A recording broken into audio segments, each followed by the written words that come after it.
Welcome to today's session, Reactive Maintenance Addiction. My name is Santosh Raikar, and today we're going to have a board-level discussion about why organizations often know exactly how to fix their maintenance issues but still find themselves trapped in a cycle of crisis response. We will explore how to transition from a culture of firefighting to a stable reliability operating system that drives enterprise value. Let's start with a question often heard in boardrooms. If we know reactive maintenance is expensive, why is it so hard to quit? The truth is, our systems often reward urgent responses because they are visible and dramatic, while quiet prevention goes unnoticed. Escaping this trap isn't just about following a checklist. It requires a fundamental shift in decision rights, planning discipline, and, most importantly, leadership behavior that stops treating crisis management as heroism. The core thesis of this presentation is that reactive maintenance addiction isn't caused by a lack of knowledge. Most plants know they should plan work and protect preventive maintenance. However, the existing management system is self-reinforcing. Daily pressures pull us back into emergencies.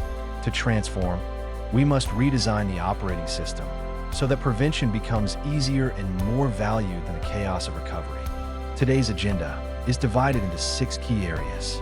We'll start by diagnosing why this addiction happens, look at the psychology and economics behind the trap, and examine the damage it does to safety and cost. Then, we'll move toward the solution, building an escape system, establishing governance, and finally, looking at real-world case vignettes to see these principles in action. We begin part 1 by looking at why reactive maintenance becomes addictive in the first place. It is a classic case of a system that rewards the immediate emergency while inadvertently starving the long-term prevention. Here is the uncomfortable truth. Reactive organizations aren't usually ignorant. They have the tools, CMMS, planners, and reliability engineers. The problem is that these tools are constantly overridden by production needs or a lack of trust in the preventive process. Over time, the plant learns a dangerous lesson. Emergency response is unavoidable, while prevention is treated as optional. This creates the addiction loop. A failure triggers an emergency response, which breaks the planned schedule. Because the schedule is broken, preventive work gets pushed out. This leaves more defects in the system, which eventually lead to the next failure. It's a self-fulfilling prophecy where the organization feels it has no time to prevent the very crises that are stealing its time. Why does crisis response feel so productive? Because it's visible and emotionally satisfying. When a hero gets the line running again, they are praised. But when a technician prevents a failure through quiet maintenance, nothing happens. And in a busy plant, nothing happening is often invisible. This creates a cultural equation where success is defined by how fast you recover, not how well you prevent. We know reactive maintenance has become the new normal when the weekly schedule is treated as a suggestion rather than commitment. You'll see PMs deferred for temporary production pressure, condition monitoring alerts being ignored, and planners spending their days as expediters chasing parts rather than designing quality work. As control declines, the addiction compounds. Hidden defects accumulate while the plant thinks it's saving time today. In reality, it's just increasing tomorrow's liability. Reactive maintenance isn't just a short-term inconvenience.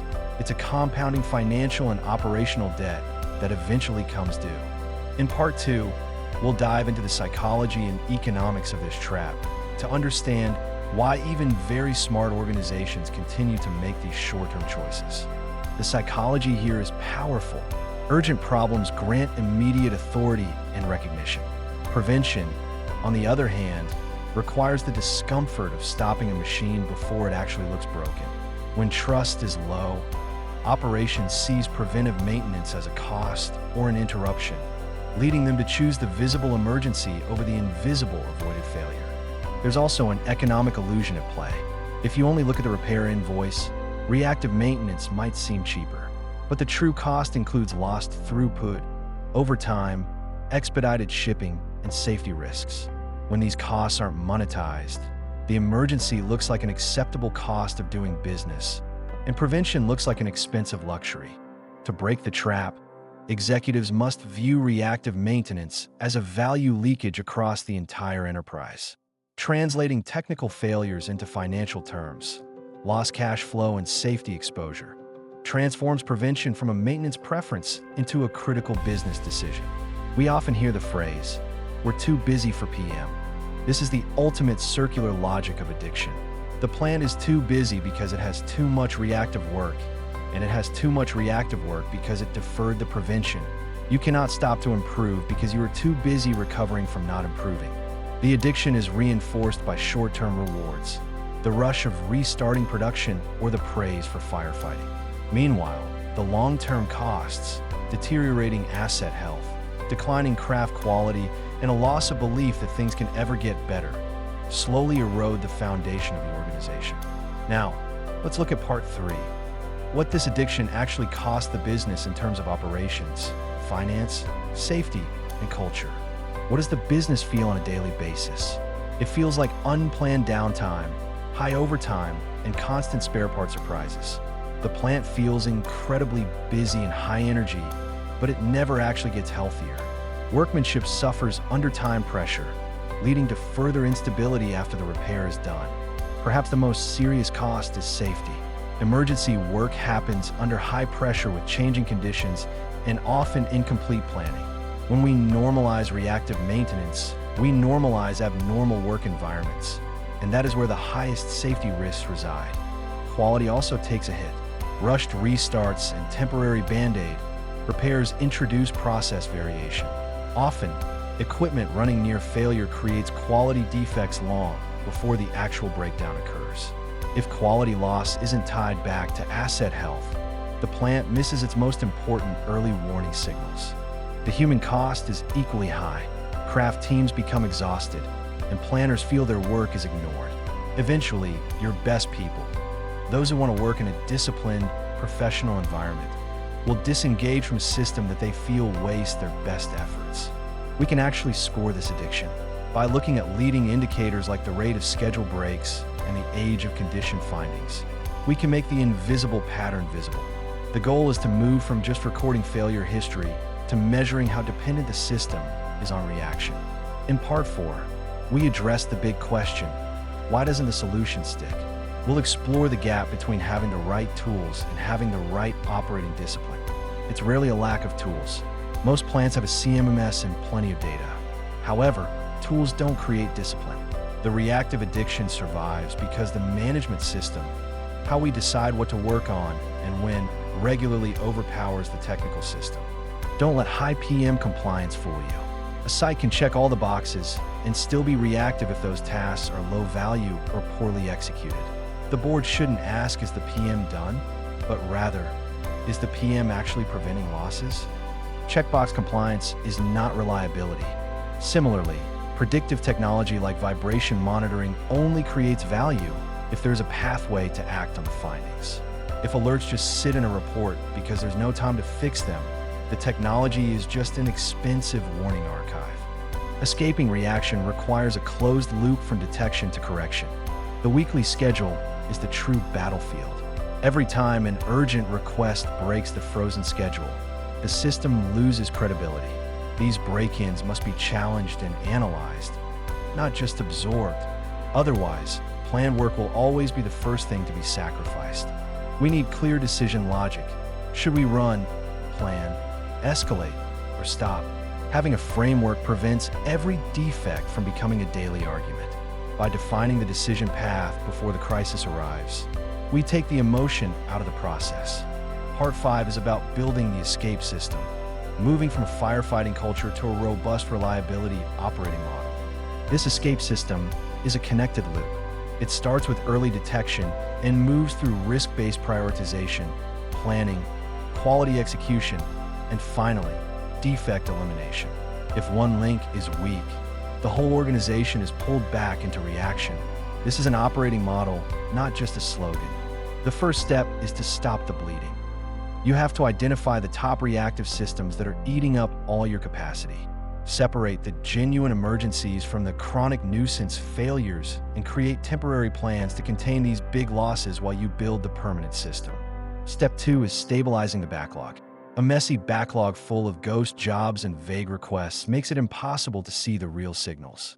We must clean the data, and create clear priority definitions tied to safety and production consequences so the team knows what actually matters. Step 3 is protecting the schedule. You need a freeze point where changes require leadership visibility. We measure schedule breaks not to point fingers, but to understand what our system failed to anticipate, helping us improve for the next cycle. Next, we must close the condition response gap. Every inspection, finding needs an owner and a deadline. The credibility of your predictive maintenance program depends entirely on whether the plant actually acts before the failure occurs. Finally, we must eliminate defects, not just restore operation. A reactive site is happy just to get the machine running again. A reliable site asks, why did this happen? And performs structured problem solving to ensure the failure never recurs. In Part 6, we discuss governance and metrics, the guardrails that keep the plant from relapsing into its old addictive habits. Executive dashboards should focus on control, not just activity. Leaders need to see schedule stability and the backlog of condition findings alongside spend. If these measures don't change how you make decisions on a Tuesday afternoon, they're just decoration. Governance needs a regular cadence. Daily reviews for immediate risks, weekly protection of the schedule, monthly bad actor reviews, and quarterly financial evaluations of value leakage. This keeps reliability at the forefront of the management agenda. Clear decision rights are essential. Who has the authority to stop a machine for protection? Who is allowed to defer a PM? When these roles are undefined, the default answer is always keep running until it breaks. Clarity here is the antidote to chaos. Leadership behavior is the ultimate driver. We must stop praising the firefighters without asking why the fire started. We should reward those who follow the schedule and eliminate defects just as much as those who pull off a miracle repair in the middle of the night. As you escape the trap, your work mix will change. You won't eliminate all reactive work. Failures happen, but you will shift the balance toward planned work and defect elimination. This work mix is the most honest indicator of your system's health. Part 7 provides a roadmap for implementation. Here is what leaders can realistically achieve within the first year. The sequence is stabilization, then standardization, then scaling. You cannot jump to advanced reliability analytics if you haven't mastered basic schedule discipline. Stage progress builds the credibility needed to keep the organization moving forward. In the first 30 days, focus on diagnosis. Identify where the schedule is breaking down and choose one critical utility system for a focused intervention. Set simple rules for what constitutes a break-in and start measuring the displacement of planned work. From day 30 to 90, stabilize the pilot area, clean the backlog, protect at least one full weekly schedule cycle, and start tackling the top 3 bad actors, the assets that cause the most headaches. By month 6, you should be improving the quality of PM tasks and stabilizing the planning process. This is where you begin to translate the reduction in reactive work into real business value, showing the impact on safety and cash flow. In the second half of the year, scale the model to other parts of the plant. Audit the field behaviors, not just the numbers. The goal is to make this the way we work and use the saved money to justify further reliability investments. Remember, this is a stage change. Behavior change is always slower than building a dashboard, but it's the only thing that lasts. Success is measured by how much loss you've removed and how disciplined your operations have become. Part 8 shares a few brief vignettes to illustrate how these concepts appear in the real world.